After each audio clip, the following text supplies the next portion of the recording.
Welcome back to the Metal Exchange. Justin and Chris back again, episode 199, when we cover Porcupine Tree's Stupid Dream album from 1999. Before we get to all things British prog rock, how are you, my friend? I come in value packs of 10 in 5 varieties. and that's why I'm not allowed in Target anymore. It has been quite a week. I know you're still getting settled in your new place, but I'm excited to talk to you. I feel like this was a bit of a different album and certainly a departure from the Behemoth episode last week. This is one I've been kind of holding in my back pocket for a bit, and I thought that there would be no better time than to kind of cover this band in commemoration of this album's 25th anniversary. But a few things that I heard this week that kind of caught my ear. 2 prog metal bands in particular, one on Frontiers and one on Mighty Music Records, which is a kind of a smaller label. I'll start with the latter. There's a band out of Denmark called Vicinity, and they came out with an album called 8, and that's in Roman numerals, VIII. This album was not something on my radar, but when I heard it, I was really, really blown away. It really gave me like Circus Maximus vibes and you know, kind of in that vein of like a modern prog with a touch of Dream Theater thrown in. Really, really interesting stuff, really cool vocals. I only had a chance to listen to it once.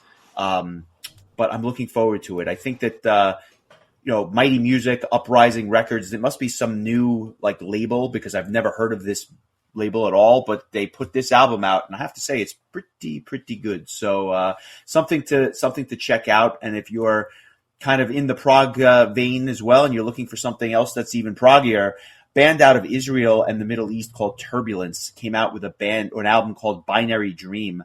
It's on Frontiers. They had come out with an album a couple of years ago that really received some great fanfare. I think it was called Frontal. I actually like this album a lot more. I thought the songwriting was a little more focused, a little more memorable in certain ways, although I know a lot of people love that last release. 2 bands that are definitely worth checking out for the prog fans. And then this morning I heard a single by a band that I really enjoyed their debut release back in, I think, 2022.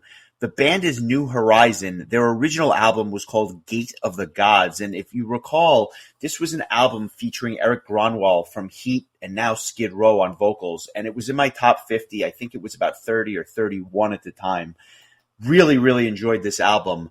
And I had no idea that they were doing anything else because I knew that Eric Gronwall had left the band. And then all of a sudden I see that there's this new single called Daimyo from New Horizon, and I had no idea who was going to be singing on this, and I was happy to find out that it was the smooth sounds of Nils Malin from Amaranth and Dynasty. But I have to say, the songwriting behind this band is just so good, and unlike Amaranth, and this is probably my biggest problem with the new Amaranth album, Nils Malin is not really featured on the album. He sings, but he doesn't let loose. But on a track like this, on the New Horizons release, he just shows off his vocal talents in a way where they really highlight him as a featured member of the band. If the album sounds anything like this, it is going to be one of those albums that I go back to time and time again throughout the course of the year. And I think that you in particular will really enjoy this. It's due out June 14th, as I mentioned, on Frontiers. Melodic power metal done really, really well. I think you're going to enjoy this one. Excellent. Yeah, I actually kind of heard some chatter about all 3 of the bands you just mentioned just through the grapevine that we're tied up in. So yeah, I'll have to check out all that stuff. I want to mention I haven't really had a chance to listen to too much beyond the dulcet tones of Porcupine Tree, but I did get a chance to listen to the new Rhapsody of Fire single, Challenge the Wind, which is coming on their upcoming album by the same name. And, we talk a lot about getting used to a new vocalist, and it's weird hearing Rhapsody sung by anybody not named Fabio Leone.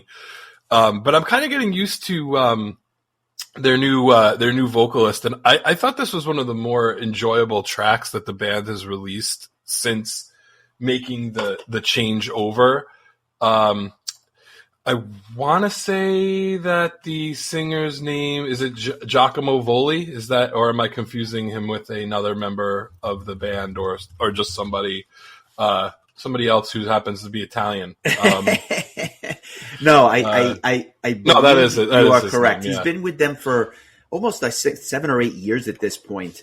They haven't released a ton of material with him though in the time that he's been in the band. And to be fair, I don't really love the last 2 or 3 albums, but not that it was bad. It just didn't grab me. It was kind of just there and something I could listen to, but I didn't look to go back to. But the single that you mentioned is pretty good. And maybe it's because I had no expectations, or at this point, I feel like the band has kind of just moved past what I'm interested in hearing. But I gave it a listen. And I thought it was pretty good. There were elements of the song that I said, if the album is like this, there's potential here. So, I guess that's the point of the single, right? They want to grab you in and kind of hook you to listen to the album, and job well done. So I'll give this one a shot when it comes out. Yeah. And there's just a whole bunch of stuff that I have queued up that I plan on listening to. A lot of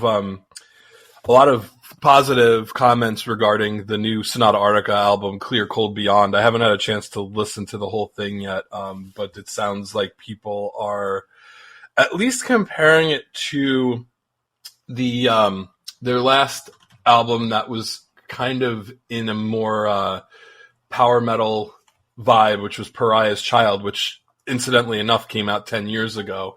A lot of people weren't a big fan of the previous 2 albums, The Ninth Hour and Talvio.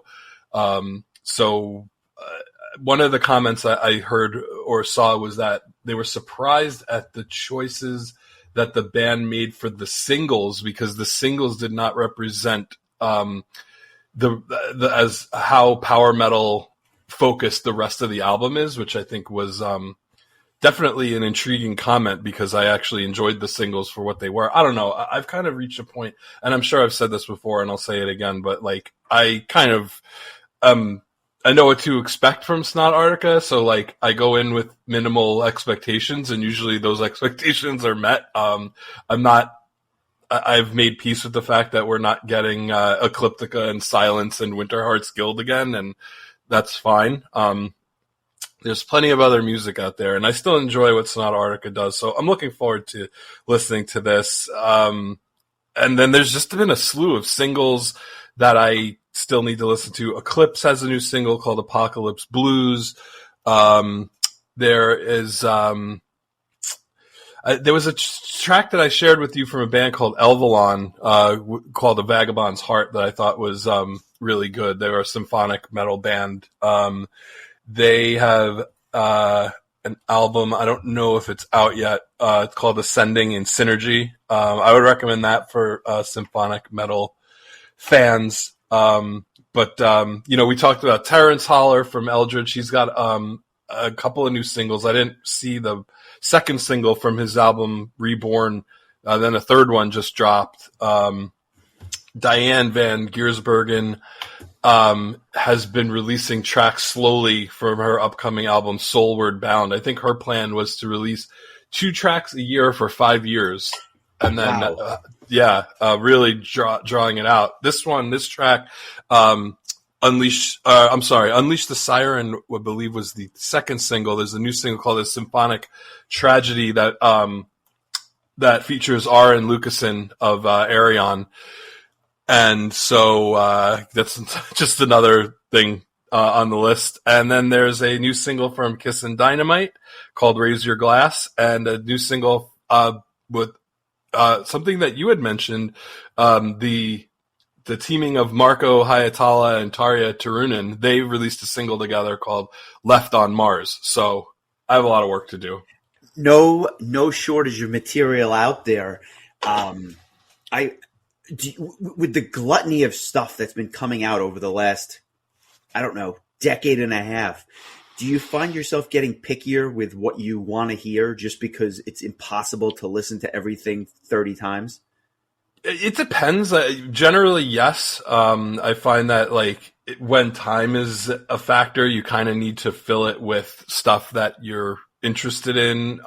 But I find like this year so far, I haven't dug into more stuff outside my purview as I did last year. Like I really kind of I think I was more adventurous, whereas this year I'm just trying to take in what I have the time to take in, and a lot of that is generally revolves around my work life. And when work is busier and I have more time to really listen to more music because I'm just sitting at my desk, I will listen to more stuff. But that hasn't been so much the case in the last week or so. So there's usually a direct correlation there. But yeah, I mean, it's kind of, especially because we spend, several hours a week prepping for our podcast episodes too. So like that's time that might have gone to being more explorative. No regrets there, but yeah, a lot of times it's kind of comes in waves. There'll be a point where I'll get busy and then I'll just take in a crap ton of stuff, and I'll listen to all of these singles, and I have a pile of albums. Still haven't had a chance to listen to the new Judas Priest that I know a lot of people are excited about. Haven't had a chance to listen to the new Bruce Dickinson solo album, which I've seen quite a bit of.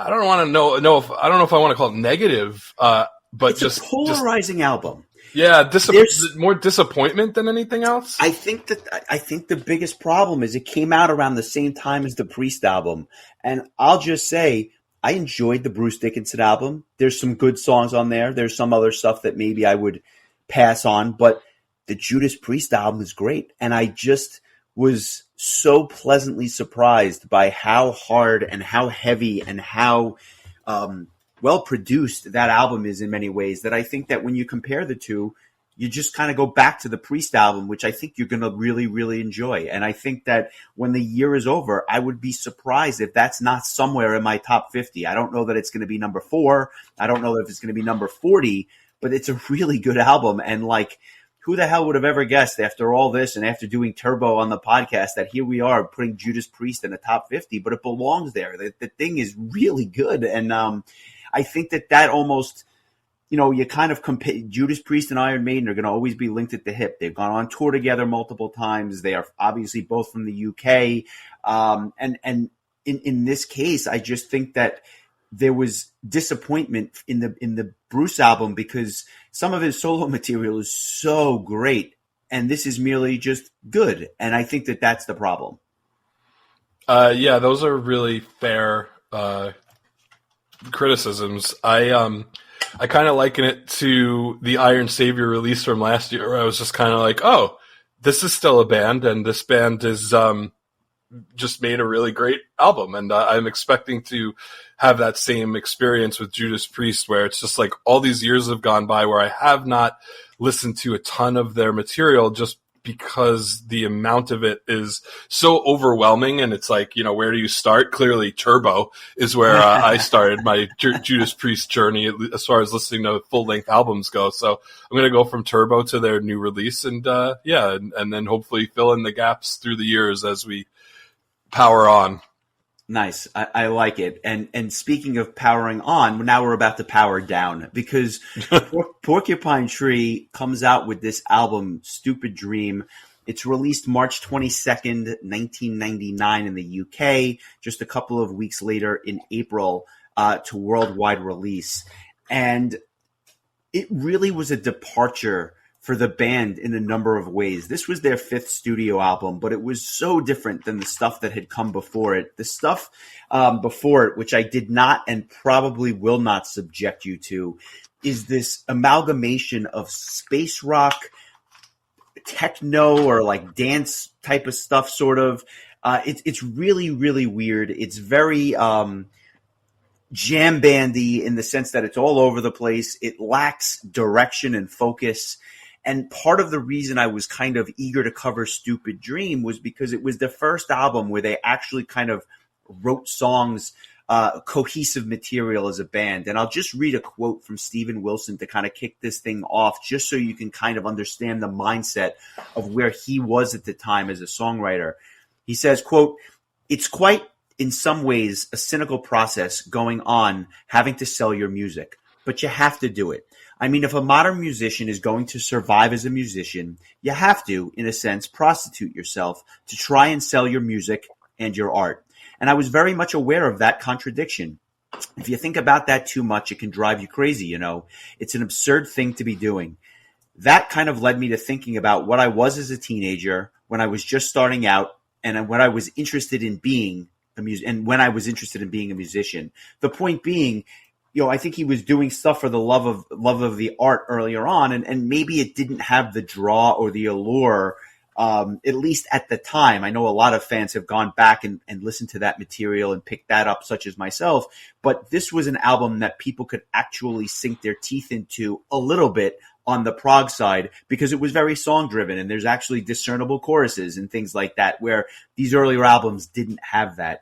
But that all being said, I don't know that I would say that all of this stuff is extremely accessible. I mean, there are times where he kind of delves back into that older style, and then there's other songs which kind of are a prequel to the future of the band, where they would ultimately be going for the next decade or so, or decade and a half. Without kind of telling me your thoughts, were you familiar with any of this material, or just maybe a handful of songs at most?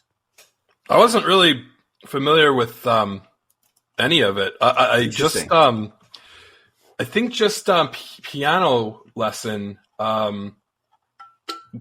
because I think it was on a playlist that you had made way back when. Yep.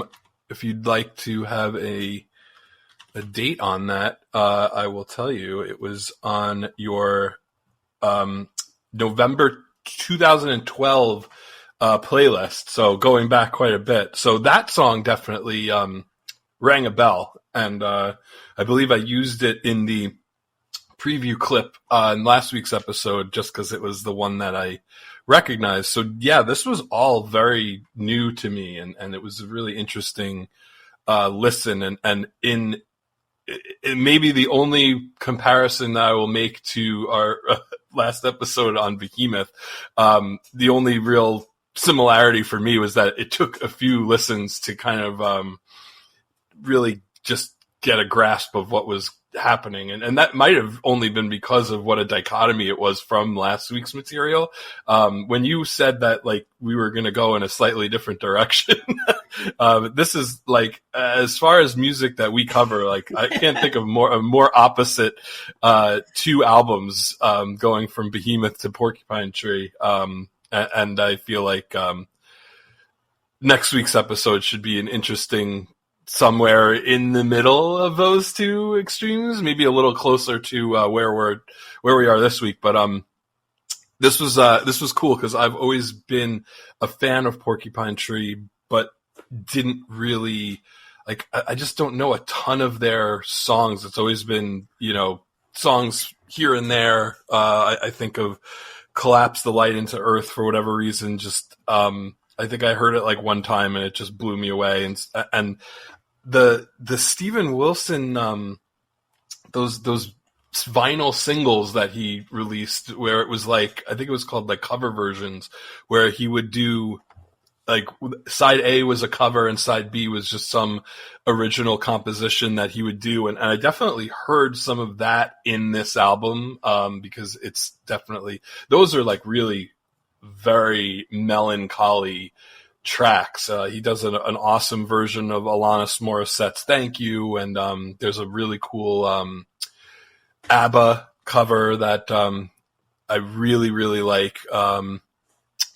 Let me pull up my list here. The Day Before You Came is an ABBA cover that I absolutely love. And then, you know, there's the B-side to that one was Please Come Home, which is like an absolutely beautiful song. So like, it's just always been like these random like picks of tracks, either from Porcupine Tree or Steven Wilson as a solo artist. But the thing that I probably know better than any of it is the first Blackfield album. So like, that's the thing I probably listen to more than anything by Steven Wilson as a solo artist or Porcupine Tree. I remember, I have to believe that you were the one who told me about it back in 2004, and love the song Blackfield is one of my all-time favorite songs. So I definitely appreciate Steven Wilson as an artist. It's just again, it's the sort of thing where there was so much material that I just didn't really know where to start, and so I kind of didn't. My first full Porcupine Tree listening experience, start to finish, was the album they released 2 years ago, Closure and Continuation. So yeah, that's kind of where I'm at with this band. But I definitely enjoy what they do. It's just it's really easy to listen to. It's like, as far as like metal goes, it's easy listening, so to speak. Yeah, it's. I was going to say that when you compare it to Behemoth, in many ways, like I said, I love Behemoth, but I do have to be in the mood for something like that. This I could listen to anytime. It really is kind of something you put on, and I think you're going to get some enjoyment out of it, or at least I do. But I also acknowledge that if you're in a bad mood, it might not be the best thing to listen to, because it is in many ways a lot of melancholy at best, with some of the lyrical themes and some of the whimsical passages in this stuff. But again, I just think that by and large, Steven Wilson's songwriting is in many ways second to none. He's just a phenomenal songwriter, and you've seen the evolution over the years with that early material, and then what the band would go on to do. And like you said, even most recently, no shortage of artistic ideas. But he's not alone, because there's other musicians on this album, and I would argue that the musicians that he surrounded himself with in many ways help make this album and the rest of the discography is critical listening as it is. And that's Richard Barbieri on synthesizers and organ and piano and mellotron and basically all the sound effects that are going on there. Hey, don't forget about his excellent glockenspiel work. How could I forget? In addition to Richard Barbieri, it's Colin Edwin on bass, who's just an absolute whiz kid on the bass, and Chris Maitland on drums, who is really underrated and one of the better prog rock drummers out there for the period that he was with the band. He would ultimately leave the band in 2002, and Gavin Harrison, another whiz kid up behind the kit, would take over. But this lineup did a lot of great things together for the 8 or 10 years that they were together. And this is where things kind of started to come together for them.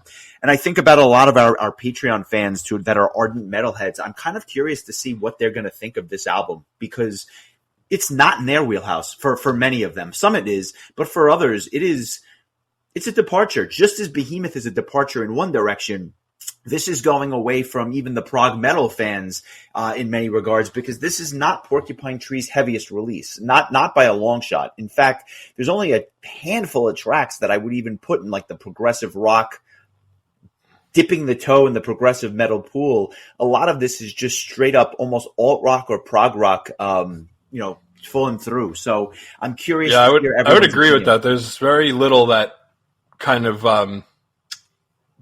like hit that metal level, in my opinion. It in a lot of ways, it's funny. It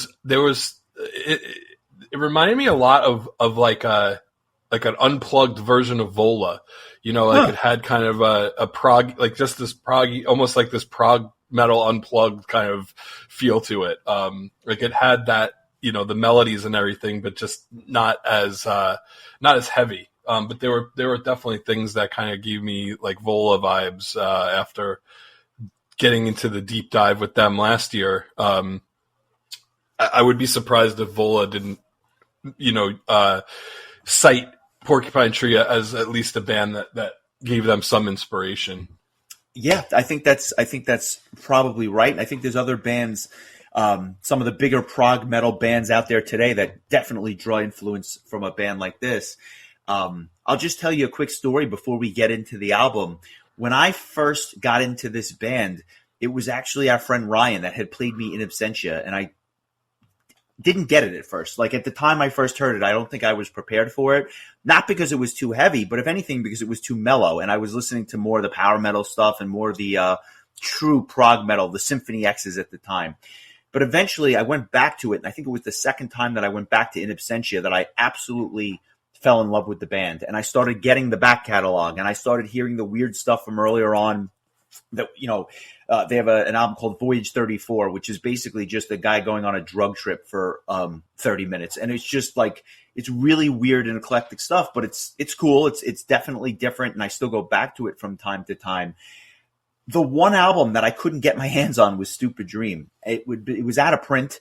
And at the time they hadn't re-released it because it would ultimately come out in 2006 and be kind of, put out there for the masses again. But I'm going back to around 2000 when this stuff was just not out there. So I went on eBay and I spent a fortune to get this album, and I still have it because I have all my albums. But this one I had to buy used, and I did not regret it because I instantly fell in love with it.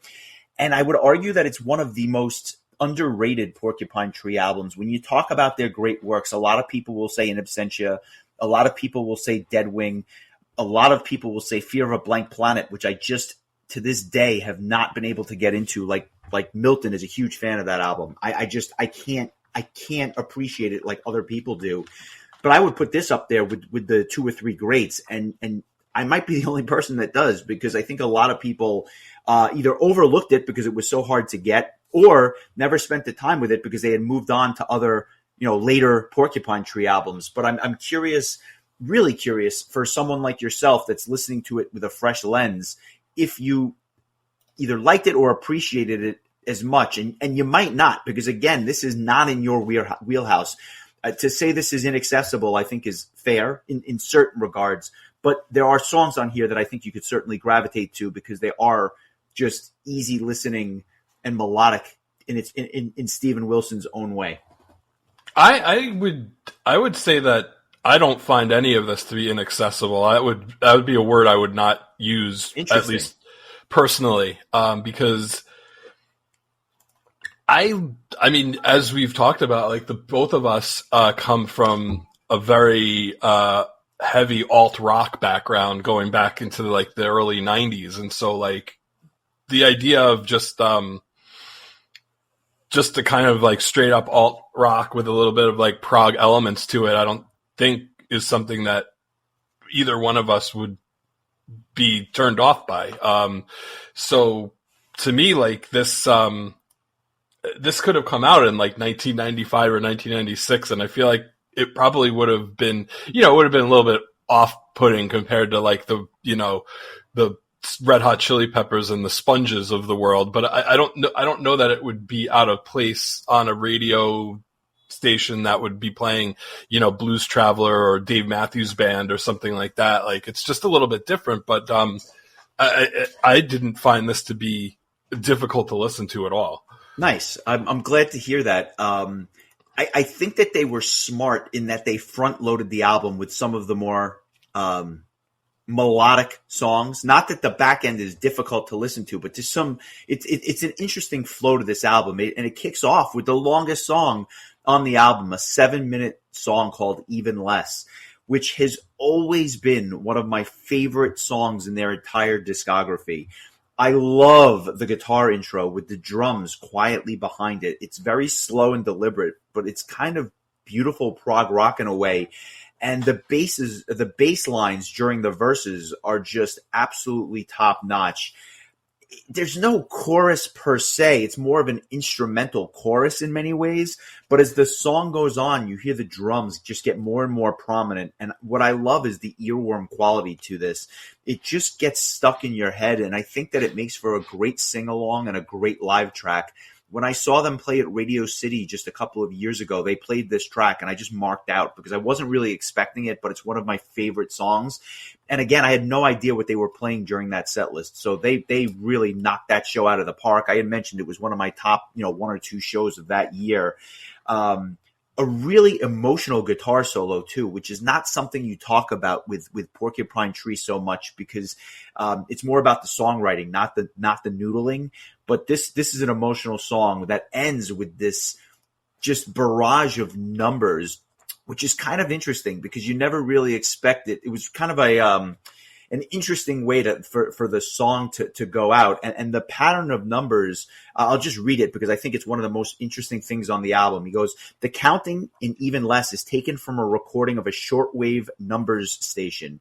It is understood that these stations are used by intelligence agencies to transmit coded messages to overseas operatives, although no government agency has ever acknowledged the existence of these stations or what the actual purpose might be.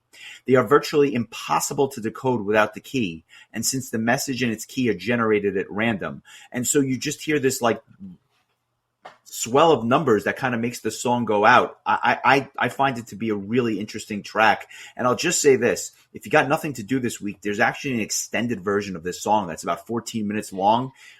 I not for the faint of heart, but I think it's worth a listen. Okay.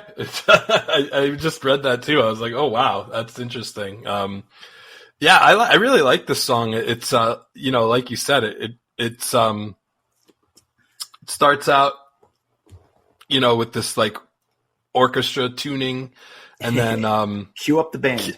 Then kicks in, and then it's very a lot like. This is something that Porcupine Tree seems to do a lot of, is that it kind of wavers back and forth between being heavier and lighter. The band that I thought of when I was listening to the song was Riverside. And I don't know if it's because I find the vocals kind of similar, the tone between Steven Wilson and the Riverside vocalist Marius Duda. But I also think that kind of like the certain songs by Riverside kind of follow, I think, this kind of pattern. And I just really enjoyed this track. It's despite being somewhat on the longer side compared to the rest of the tracks, it's really good. I liked it a lot. The numbers at the end reminded me of Lost. There's an episode of Lost where they is very similarly to what you described, that they like picked up some sort of like radio signal, and it was just these random numbers being just read out. And so those who watch the show probably know exactly what I'm talking about, and those who didn't probably are like, what the hell is he yammering on about? But that's kind of what that reminded me of. But that was a really cool, like really emotional type song before like it goes into the second track that's a little bit more jaunty. Yeah, I think that's a really good way to say it. I'm curious to hear what you think of Piano Lessons as the one song you knew from the album. I think it's a very catchy song. Do you like this one? Yeah, it's it's kind of what I in my head have expected Porcupine Tree to sound like in general, where it has these almost like Beatles-esque melodies to it. I don't know why the song made me think of the Beatles. It's weird. Obviously not the early pop legend Beatles, but more of the later 60s, like kind of LSD. I am so glad you said that, because there's a couple of songs on here in particular that remind me of that. And it's almost like John Lennon's songwriting was an extension, or Steven Wilson's songwriting is an extension of what John Lennon would have been had he kept writing songs into the 90s. If John Lennon was in Pink Floyd. Yeah, well, there you go. And you know what? It's fucking great. So I want to say that up front. Piano Lessons is probably one of their most straightforward, but at the end of the day, it's one of their most accessible tunes on the album, because this one's got that melody. The piano at the beginning is great. It is the verses and the choruses very, very good, but it's the melodic nature of this song with the great mix. I mean, the mix on this album is fantastic, and I don't know if you listened to the original mix, which is good, or the remixed version that came out, in the 2000s, that was really, really good. But this is an oddly upbeat song in a sea of melancholy. Well put. Yeah, I find that like when these more upbeat tunes that they do, the choruses are always super memorable. Like I had the chorus to this song stuck in my head, as you may have noticed from the beginning of the episode, I literally quoted the lyrics from the song. Yep. Yeah, this is cool. And I like that the band kind of can do both styles really well, both that like melancholy, emotional sound that you heard in the first track, and then something a little bit more upbeat and toe tappy like this track. I thought it might be your song of the week, but I'm interested to hear what is, because it doesn't sound. I'm not even really sure yet. I'm kind of dead winging it, if you will. No pun intended. But because much like last week, I feel like there wasn't anything. It kind of followed this straight line for me, where there wasn't just one that jumped up off the page. This is definitely one of the songs I enjoyed. But yeah, I felt like the album was really, really consistent for me, start to finish. So I'm just gonna grab something as I get to it as we go on. I want to say it'll probably be somewhere in the middle, but I really felt pretty even keeled about all the tracks on this album. Nice. Track 3 is the title track. It's a brief kind of atmospheric intro track, and really just serves as a precursor to Pure Narcotic. The keys here with the acoustic guitar behind it has a really powerful feel, despite the fact that it's an acoustic guitar. I love Steven Wilson's vocals, especially during the verses on this. It's very emotional. The chorus is pretty good too, and it's not that heavy, but it's very melodic, very catchy. And then there's this instrumental section towards the end, which is a little vanilla, but it's kind of a nice little bridge to the grand finale of this song. The word I would use, credit to Pat here, it's a tight little song, and I think it's well done. Yeah, well said. This really took me back to those Steven Wilson, solo vinyl singles or whatever, because it just has that really chill acoustic kind of sound to it. I really like this song. Another really good one. I believe this was one of the 3 singles, Piano Lessons being the first and Stranger by the Minute being the second one, and this one being the third. But again, like it I love that kind of like almost like atmospheric, like kind of vocal lines that Steven Wilson does. It almost feels like kind of like dreamy in a way. I don't know if there's like a musical terminology for that sound, but it's so Porcupine Tree. Like it's Blackfield too. Like it's you hear that in that first Blackfield album as well, which this song also harkened back to for me. But yeah, this was a cool tune, and I enjoyed it quite a bit.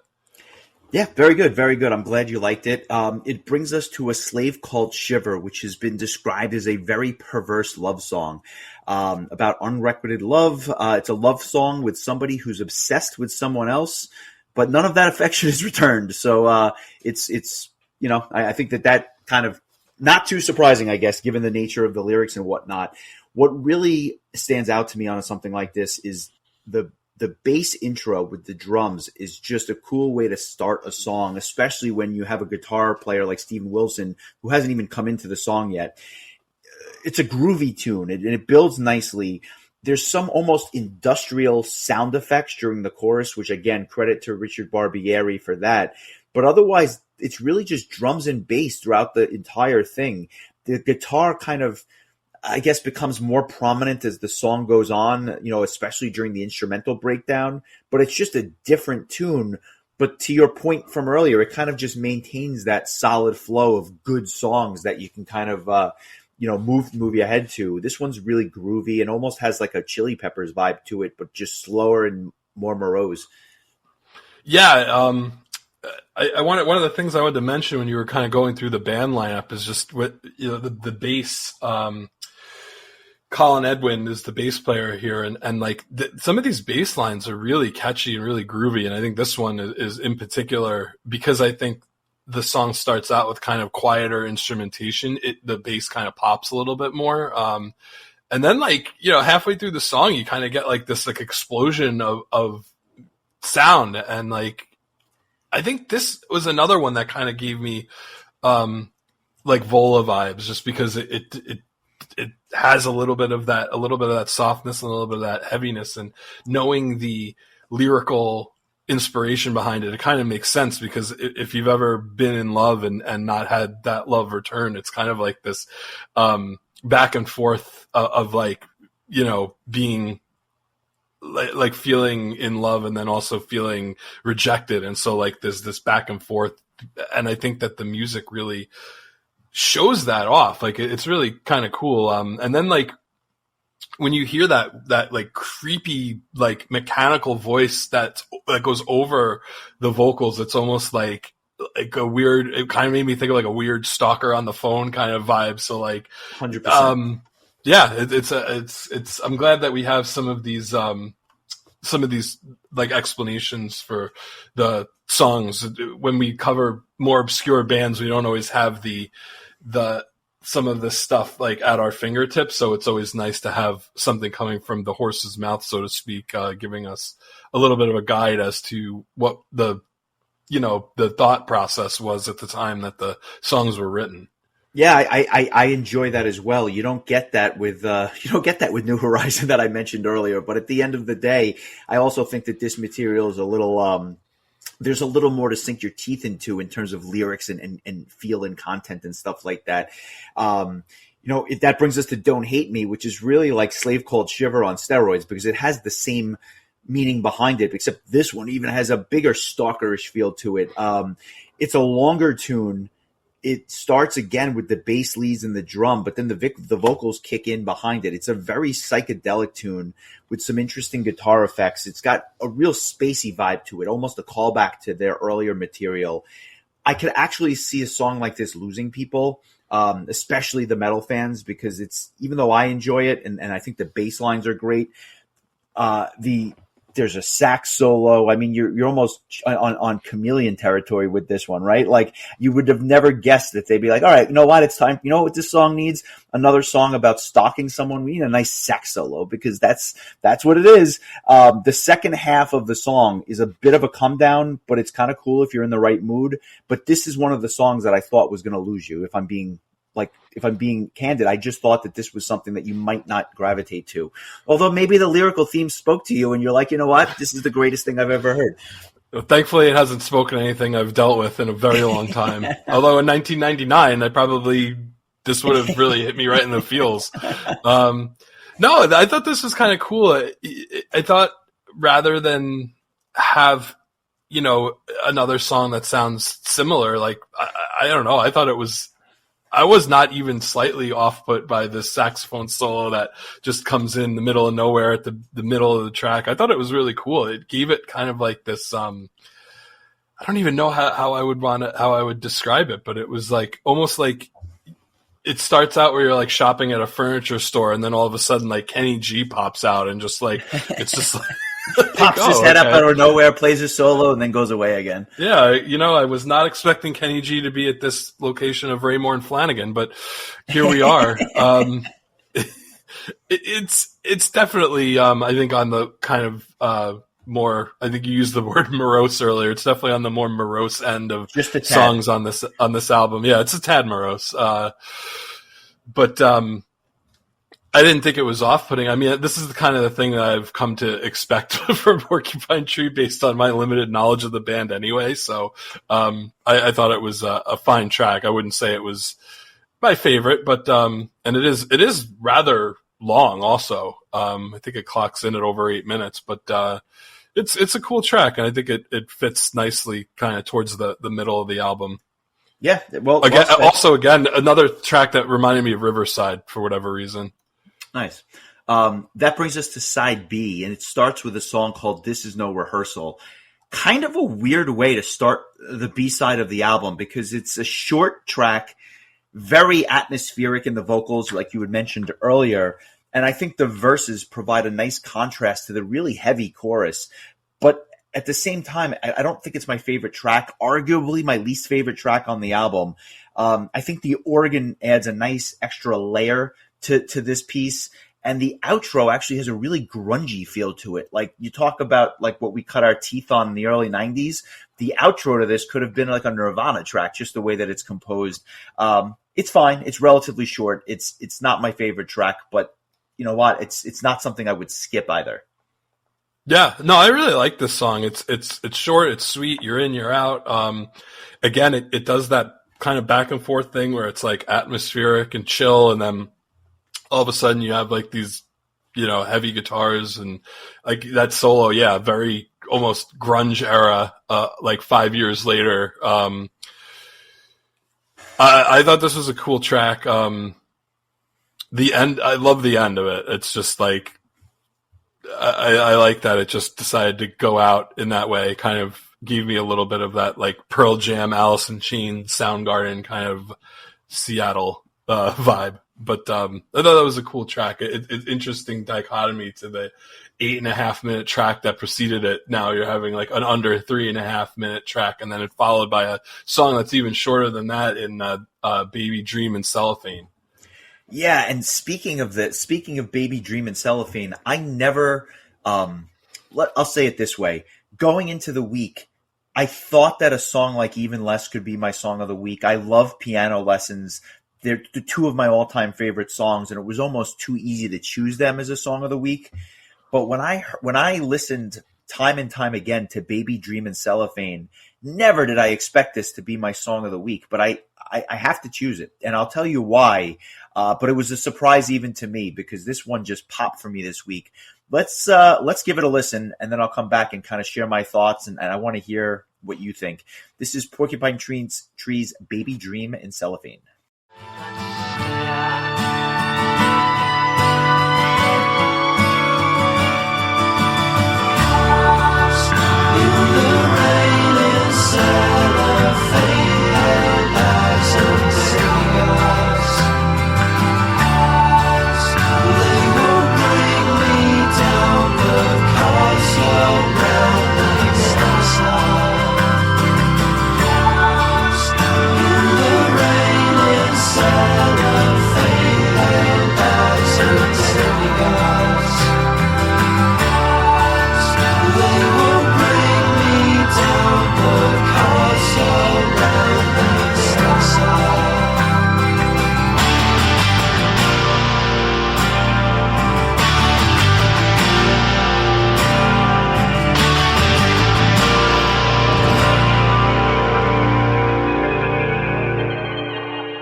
Baby Dream and Cellophane is a hauntingly beautiful track. I love the sound effects and the strings. I think the guitar tone and the vocal lines are fantastic. And this is the kind of song, and you mentioned it earlier, Stealing My Thunder. This reminds me of latter stage Beatles through and through. Like, I could definitely hear this on Let It Be or something like that. This is a gem that actually reminds me a lot of what the band would become later on in the in the course of the band's history. It has a lot of a Dead Wing vibe to it. It could have easily been on that album as well. I never expected to pick this song as my song of the week, but something about it just popped for me this week, and I just enjoyed it immensely. Do you have any thoughts on this one? Because it's a little bit different than the stuff that's come before it. You know what that again, like that really atmospheric vocals, that kind of thing. It reminds me of Shadow Gallery. Yes, excellent comparison. I have no qualms with you choosing this as your song of the week. I think I definitely get those like later era Beatles vibes to it. Definitely, there's some Shadow Gallery going on here. Really just like a I don't know, like a hauntingly atmospheric track. The explanation for it is really interesting. We also didn't mention the previous track. The inspiration behind that is really dark. It's about a child that was abducted and killed, and it turns out that the abductors were also children, which is weird and sounds kind of, if you know, so the Porcupine Tree material to come, then I guess I'm not terribly surprised that he chose that as an inspiration for a song. But Baby Dream and Cellophane, I thought, is really a very introspective kind of philosophical, idea that the baby in the song is basically singing the song, I am in my pram. And I'm not going to lie, I had to look up what pram meant. It's actually British for a baby carriage, or, so I'm learning more of my British slang words, I guess. But Stephen Wilson says it's quite a cynical song because he's basically saying that the boy's life is already mapped out already as the child is born. It's already predetermined by society, and the baby's kind of singing from the pram, if you like, saying, well, actually, no, I'm not going to go down this path that's been laid out for me. I'm going to break out. It's almost like a very surreal teen rebellion song. And I love that. I think that's so cool. And I think that it kind of fits the overall feel of this album's, theme. And I wanted to talk about the cover art, and I figure now is as good a time as any because, Stephen Wilson had mentioned that the name of the album is a reference to his view of the music industry.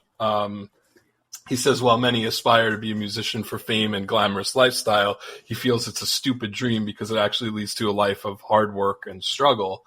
And the album cover art was a photo taken by Robert Harding, and Stephen Wilson said, like sitting down with the record company to discuss how we're going to market this album. And at that point, your record becomes a product. And I just had this image of these CDs just coming off this conveyor belt.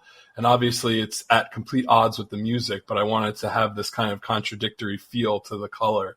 The bottom line is the people that get into Porcupine Tree know that we're exactly not the kind of band that ever considers our music in terms of product and shifting units. So I thought it would kind of be fun to put an image of the album, which is a comment on that. What could be a more stupid dream than wanting to make music and sell it? And I love that. I don't think talk about like album art as often as some might like. Shout out to Mike. I know that was a comment he made very early on when we started the podcast, but this album art really,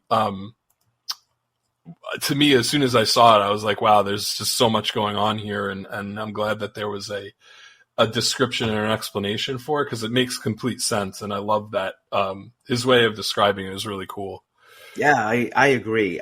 Lots to digest here for sure. But the cover art does stand out. And I remember getting it and just almost not understanding what the hell they were trying to say. But it makes a lot more sense when you understand from the horse's mouth exactly what's going on here. That brings us to Stranger by the Minute, which a lot of people think is one of the best Porcupine Tree songs around. It's another earworm, if you will, I think, in many ways. I'm curious to hear your thoughts on this one, and then I'll share some of mine. Yeah, I think that this is going to be my choice for Song of the Week. I didn't realize that it was actually a single and a well-known track. It's actually the only song on this album that has its own Wikipedia entry, so clearly it's a well-known song. It's just another, I think you'd used the word earworm before, and this is another one of those tracks that I think has that kind of quality, just that, again, that like atmospheric vocal chorus. It reminded me again of Blackfield in a lot of ways, but I really like this song. I know that it's probably not terribly different than some of the other songs that we've heard on this album so far, but I think this was the song I was hoping would jog my memory when I went back and listened to the album again, as a song that I definitely had, along with piano lessons, stuck in my head at different points. So I'm going to go with this one. And then we'll carry on. I'm curious to hear what your thoughts are as well.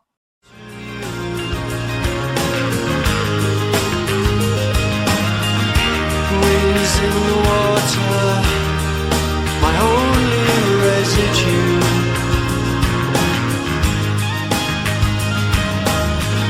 But you're just fiction. I'm a twisted boy. Strange as I see, I'm getting stranger by the minute. Look in my dream, it's getting stranger by the minute.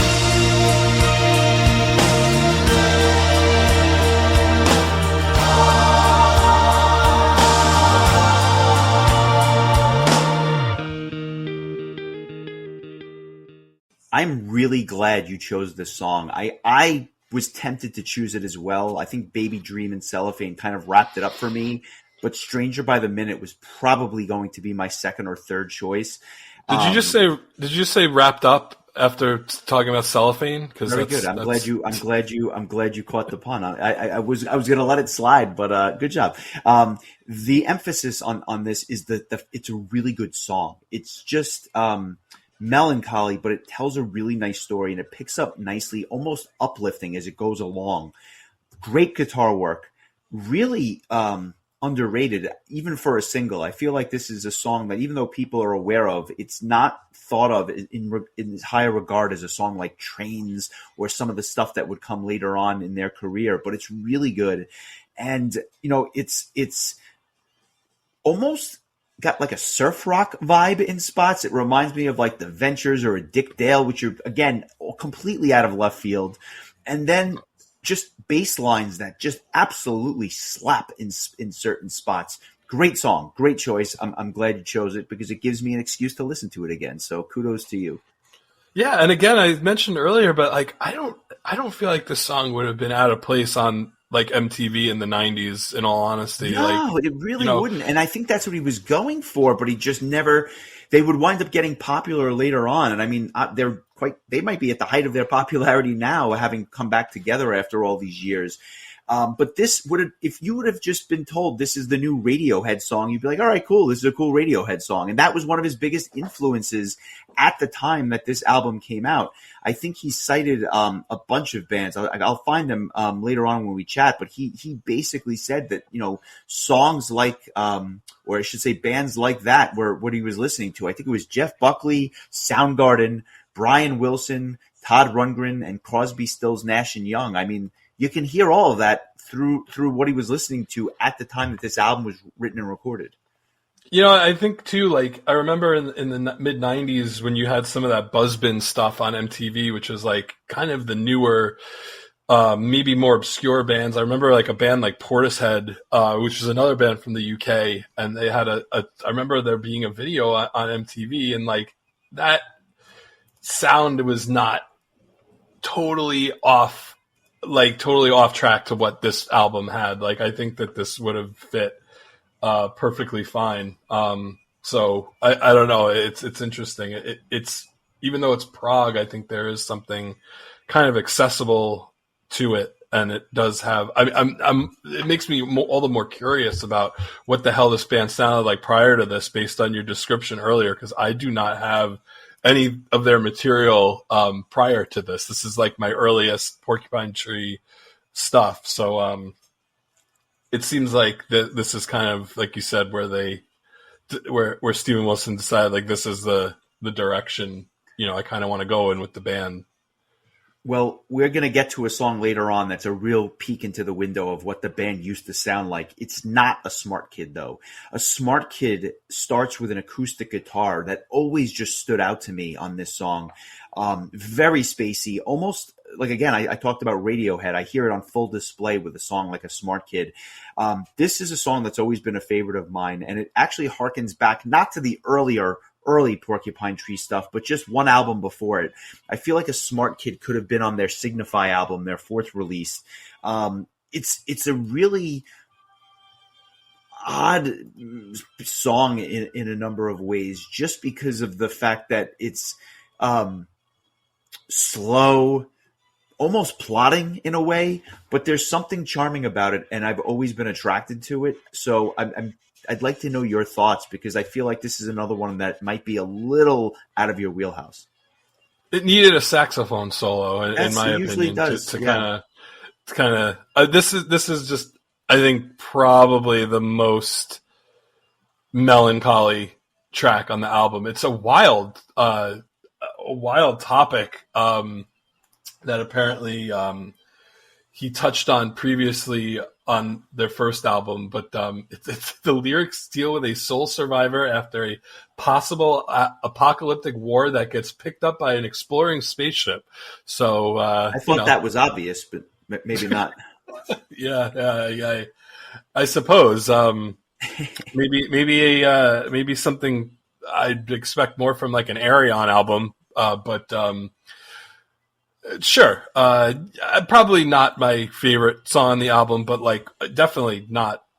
It definitely wasn't like off-putting or like did like not belonging here. Like it kind of. I think that this album does a really good job of not straying in one direction for too long. You know, like because I feel like too many tracks like this in a row can really take you out of the experience, and so I think the ordering of the tracks was important and done really well in a way that you don't mind hearing a more like melancholy atmospheric song like this because it was following something that was a little bit more uplifting and upbeat. I think that's a very astute point. A Smart Kid could not have been the second track on this album. It would have completely killed the mood, but it fit well here. And it comes right before a track called Tinto Brass, which is a shout out to your favorite WWE jobber from Italy. This is a really unique tune, and it's almost got like a scat-like vibe to it. And this is a song that's a callback to me. This reminds me of the early psychedelic Porcupine Tree. So if you like this song, this is what you got on a lot of their prior albums. It's trippy, it's psychedelic, it's got some really bizarre sound effects throughout where I notice something different every time I hear it. Again, just incredible bass lines. And all of that said, it's just not my favorite song on the album. I actually think that it doesn't drag, and it actually gets rather heavy, but I just think it's all over the place. Certainly listenable, but it's not my favorite track on the album. It's certainly out there. It's but also not really like surprising at all. Like it's obviously words are escaping me here, but it's just it's chaotic, I think would be a good word for it. Just a lot of, I guess chaotic prog would be the way I would define this track. It's kind of an interesting penultimate tune on this album. It's cool if you're into like instrumental prog stuff. Like this is definitely going to be your jam. I thought it was fine. I learned that it was named after an Italian director whose name, Tinto, I believe, was the nickname. His name is Giovanni Brass, who is 90 years old and still alive, believe it or not. He directed many critically acclaimed avant-garde films of various genres, and today he's mainly known for his later work in the erotic genre. And obviously, this would be his song of the week. Little doubt about that. I should hope so. There's a spoken word part that is in Japanese. Steven Wilson said, "It's my girlfriend who's Japanese and she's got a film book. I tell you, it's so difficult to find anything on Tinto Brass in England. He's completely unknown. And then my girlfriend found this little biography, where he was born, the films he made. So she said, well, should I translate that for you? Because I wanted it to be spoken in the track." And I said, no, it's great. I thought I'll have it in Japanese. So she just read it in Japanese. But it's just a list of his films and where he's from. It's nothing interesting. So I thought that was kind of a cool little anecdote to go with this kind of offbeat track. The genius of Steven Wilson on full display, just kind of lucking into stuff, I guess, on a track like that. We get to the last track, and I think that if there's nothing that Steven Wilson does better than anyone potentially, it's he writes great ballads, and Stop Swimming is another one of his great ballads.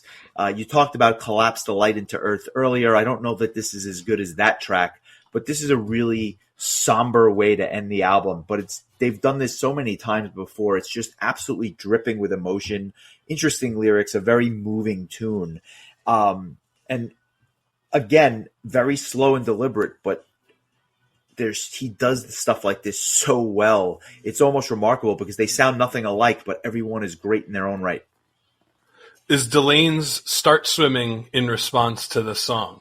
That's a great question. I'm going to go with hell no, but both fantastic songs.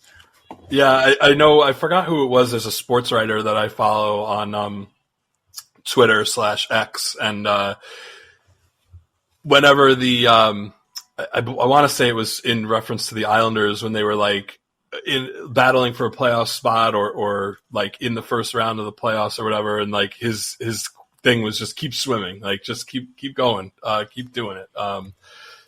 This song is more about again, which makes sense being that the general theme of the album. Steven Wilson said about this track that I found that when I was writing the music for this album, a lot of the songs were about me and my relationship with the music industry and how I felt about where I was going in the music business and all that. Things like Stop Swimming, maybe it's time to stop swimming, and this kind of whole impulse to just give up and go with the flow can be very strong sometimes. I mean, I've never given into it. I never will. Also, from the live Warzawa album, Minor Notes, he said, this is a very sad song, but if you're like me, I always find the saddest music is also the most beautiful, and this is one of my favorite songs that I've ever written. I'm glad you brought up Collapse Light into Earth. This has kind of a little bit less of an ethereal kind of feel to it than that track, but he does really do these really melodramatic kind of like ballads. Like his ballads do not have that like power ballad kind of vibe to him. It's definitely more of a like crawl under the covers and turn all the lights off and just kind of contemplate your life kind of vibe to it. But I thought that maybe you can speak to this, I don't know, but I know Collapse Light into Earth is the last track on the album that appears on. Is this like kind of a typical Steven Wilson way to end an album where he goes in more of that melancholy direction to kind of leave you feeling kind of low or mellowed out at the end of an album? He does it rather frequently. I don't think it's done on every single album, but yeah, there was a string of albums here where he definitely was going for that, and he started it here. I don't remember the last track on Signify off the top of my head. But it's kind of an interesting way to go out. A lot of bands go out with a long, big epic. He just goes right for the jugular and says, go in your room, turn out the lights, and cry. But he does it well, so kudos to him. And that is Porcupine Tree's Stupid Dream in a nutshell. So I thank you for indulging me and listening this week. Scale of 1 to 10, where does this resonate for you? I'm going to just give this a straight up 8. That's great. Yeah, it was just a very enjoyable experience. Definitely something different. A definite departure from our episode previously, and even just a very big departure from Stradivarius or Orphanland or Gamma Ray we listened to in previous weeks. But just a good stuff. I enjoyed this a lot, and it's always nice to change it up and just, listen to something different. And I liked it. Nice. I can tell it's a very good score. I'm going to give it a little bit higher. It's an 8.25. I don't say it's a 9. It's not in that rarefied air, but it's damn near close. And I just enjoy the hell out of it. For my money, it's probably my second favorite Porcupine Tree album, maybe my third favorite, as I mentioned earlier. But just a really solid release. And at some point down the line, I'll make you listen to another one of these just to get a little bit of a different flavor for it. But it's a bridge album in many ways, bridging the gap between those earlier albums and what the band would ultimately become. So thank you for that. Before we get to next week, I just want to mention a few bands that are in the studio and about to record. Armored Saint has demoed 5 or 6 songs for their upcoming album. So John Bush was interviewed recently, and he said that they are in the midst of writing and, kind of demoing songs for their new album. So that will always be, fun. In a completely other vein, Bon Jovi going back, have announced their new album Forever.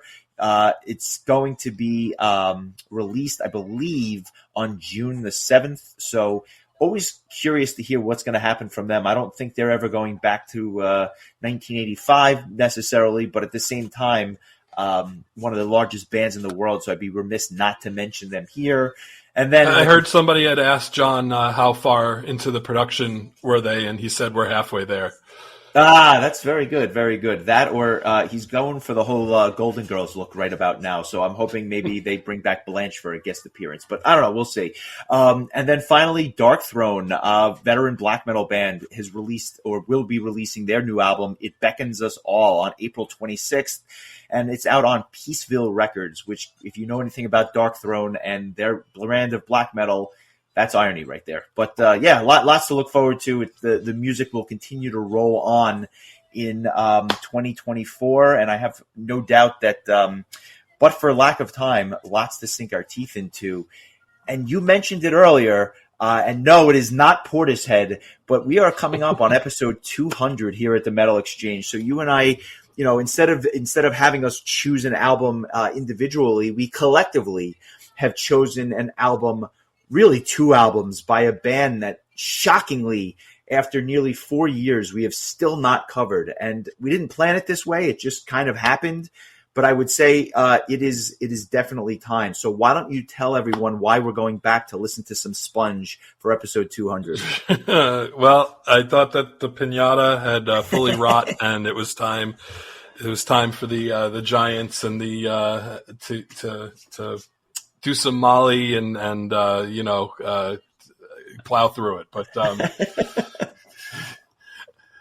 okay, now my brain hurts.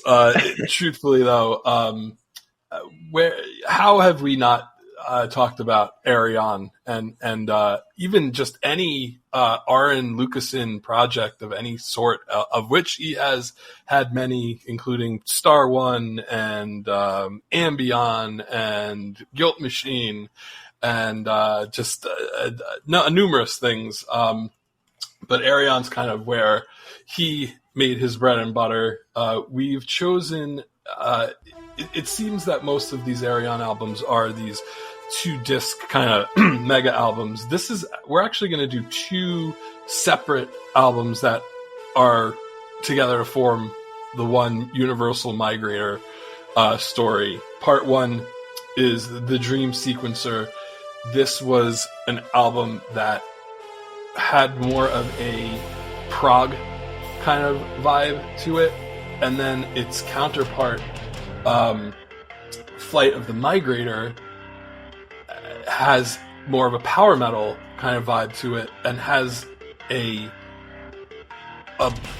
list of vocalists that would make a power metal fan blush. Russell Allen, Damian Wilson, Ralph Sheepers, Andy Darris, Bruce Dickinson, Fabio Leone, Timo Cotipelto, Ian Parry. It's ridiculous. It's just absolutely. And when we were discussing which Arion albums to choose, I kind of was hoping that we would choose this just because that was the album that got me into Arion because of that vocal lineup. I never really listened to the part 1 that much, which has Lana Lane, Johan Edlund, Floor Jansen, now much more well known as the vocalist for Nightwish. Damian Wilson appears on this track as well. Neil Morse, Jacqueline Govert, a bit more. I think some of the vocalists are a little bit more obscure than that first list, but I kind of wanted to listen to both of these together and kind of get a feel for like the dichotomy between the two and see where they connect and where they disconnect. They were released together later on as Universal Migrator Parts 1 and 2, but initially they were released as separate albums, although they were released on the same day, but they were released as separate albums, not purchasable together.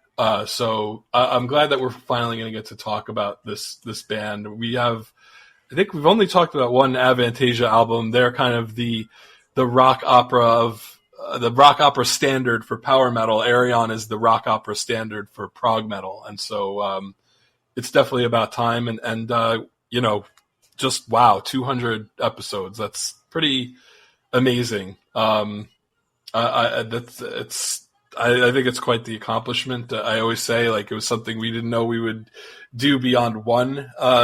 Just sitting down and talking about Fate's Warning Inside Out and saying, hey, do you want to maybe do this again? And we did when we re-recorded episode 1 of Fate's Warnings Inside Out.